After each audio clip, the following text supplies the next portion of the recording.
Est-ce que c'est une bonne question? Est-ce que la question ne devrait pas plutôt être pourquoi sommes-nous obligés en 2023 de légiférer pour assurer l'égalité hommes-femmes dans les entreprises? Parce qu'en réalité, tout est prévu depuis très longtemps dans la Constitution et si nous sommes aujourd'hui obligés de légiférer, est-ce que ça ne serait pas en fait un constat d'échec tout simplement de notre société?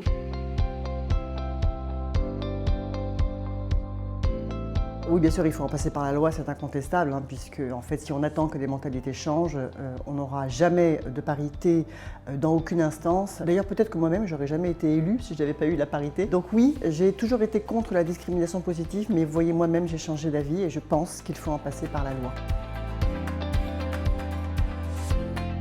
Des quotas, pourquoi pas, mais comme le disait Simone Veil, la femme ne doit pas être l'alibi. Donc il ne suffit pas d'avoir des quotas, il faut aussi qu'il y ait une véritable prise de responsabilité de la part des femmes. Il faut absolument des quotas dans les conseils d'administration et on s'aperçoit que même les quotas ne sont pas suffisants pour faire évoluer les mentalités.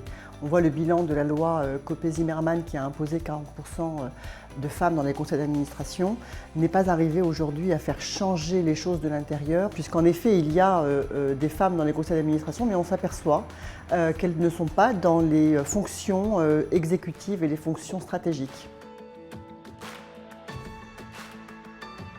L'avocat est la vigie, donc l'avocat doit accompagner les femmes dans la connaissance de leurs droits, dans la reconnaissance de leurs droits et dans leur prise d'indépendance. La place de l'avocat est axiale. Dans toutes les victoires qui ont été menées sur tous les sujets, c'est toujours un avocat ou une avocate qui est venu plaider pour faire reconnaître un droit. Et par exemple, on parle beaucoup de la loi Veil sur l'avortement, mais la loi Veil a trouvé ses origines dans l'acquittement du procès de Bobigny qui a été plaidé par Gisèle Halimi.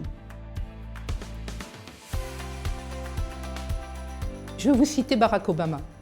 Il y a beaucoup de travail que nous devons faire pour améliorer les perspectives des femmes et des filles ici et partout dans le monde.